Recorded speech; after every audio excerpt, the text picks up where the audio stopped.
सभी को जय मसीह की। मैं आशा रखता हूँ कि आप सभी अच्छे हैं और प्रभु के अनुग्रह आप सभी पर बहुत लायक से है।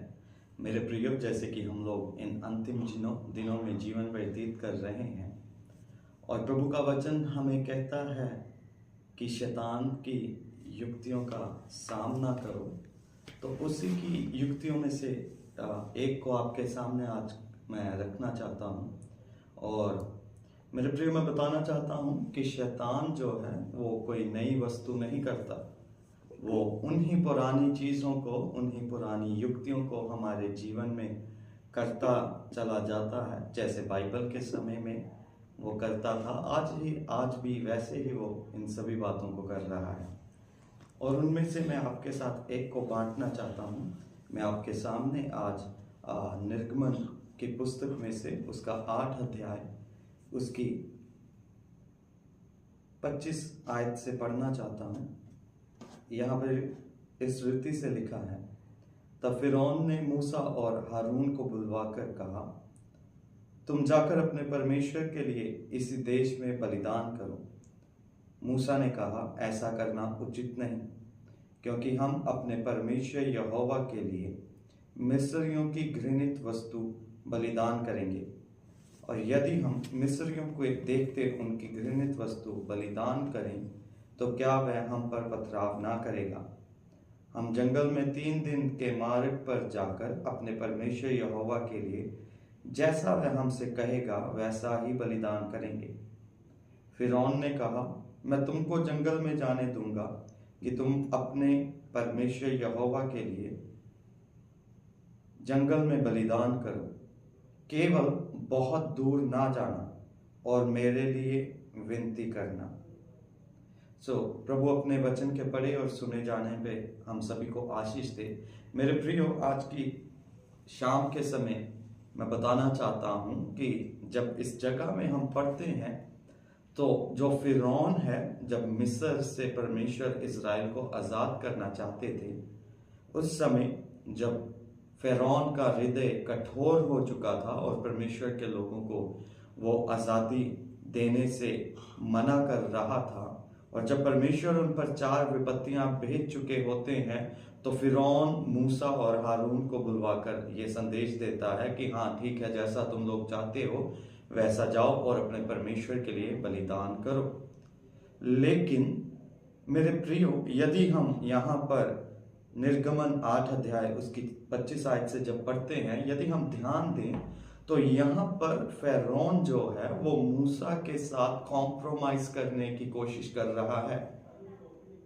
वह कहता है, पहले तो वह कहता है कि यही मिस्र में ही अपने परमेश्वर के लिए बलिदान करो, लेकिन जब मूसा उसको मना करता है, क्योंकि ऐसा करना अनुचित था और ऐसा परमेश्वर की आज्ञा नहीं थी, तो वह कहता है जैसा तुम चाहते हो जंगल में तो जाओ, अपने परमेश्वर के लिए बलिदान तो करो, लेकिन ज्यादा दूर मत जाना।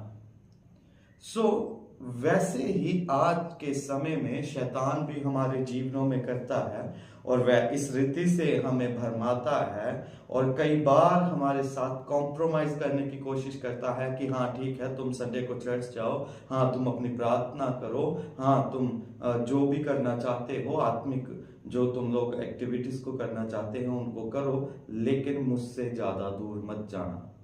या तो वह चाहता है कि हम उसके साथ मिलकर ये सभी काम करें।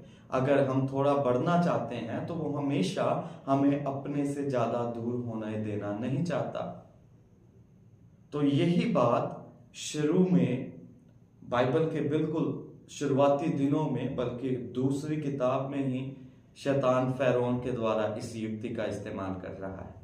आज भी बहुत सारे लोग हैं जो प्रार्थना करते हैं, जो चर्च जाते हैं, जो प्रभु को अपना उद्धारकर्ता मुक्तिदाता ग्रहण तो करते हैं, लेकिन उनके जीवनों में आज भी बहुत सारी जगह पर ऐसा ही हो रहा है। वह कुछ समय के लिए परमेश्वर को बलिदान देने के लिए जाते तो सही हैं, लेकिन फिर से वह फिरौन के इर्द गिर्द ही घूमते रहते हैं। मेरे प्रियो, मैं आज आपको बताना चाहता हूं कि ये शैतान की एक बहुत ही खूबसूरत युक्ति है जिसके द्वारा वह हमें भटका देता है और हम ये सोचते हैं कि हाँ, हम तो परमेश्वर की इच्छा पूरी कर रहे हैं, लेकिन मेरे प्रियो ऐसा नहीं है। शैतान हमें बहला फुसला कर हमें अपनी इच्छा को पूरा करवाने के लिए एक युक्ति को उत्पन्न करता है, और वह चाहता है कि हम उसके पास ही रहते हुए इन सारी बातों को कर पाएं। लेकिन परमेश्वर ये नहीं चाहते थे। परमेश्वर की योजना थी कि उनको वायदे के देश में लेकर जाए, और वह लोग उस अद्भुत आशीष का अनुभव कर सके जो परमेश्वर ने उनके लिए रखी थी। मेरे प्रियो, आज के समय मैं आपको ये संदेश देना चाहता हूँ कि बहुत ध्यान से आप अपना जीवन व्यतीत करें। इन अंतिम दिनों में शैतान हर एक मुमकिन कोशिश कर रहा है कि हम उसी के साथ रहकर अपना मसीह जीवन व्यतीत करें जो किसी भी काम का नहीं है, क्योंकि परमेश्वर की इच्छा नहीं है। बाइबल हमें बताती है कि हम एक साथ दो स्वामियों की सेवा नहीं कर सकते। ऐसा नहीं हो सकता कि हम फैरोन के साथ भी रहें और परमेश्वर की इच्छा का पालन भी करें। हम लोग एक ही कार्य को कर सकते हैं। मेरे प्रियो, बहुत ध्यान रखें, हम अंतिम दिनों में जीवन व्यतीत कर रहे हैं। कहीं ऐसा ना हो कि हम अपनी स्वतंत्रता को गंवा लें। ऐसा ना हो कि हम परमेश्वर की योजना से बाहर हो जाएं। बहुत ध्यान रखें, प्रभु आपके साथ है। शैतान की युक्तियां का बलवंत होकर दृढ़ता से सामना करें। परमेश्वर आपको आशीष दे। सभी को जय मसीह।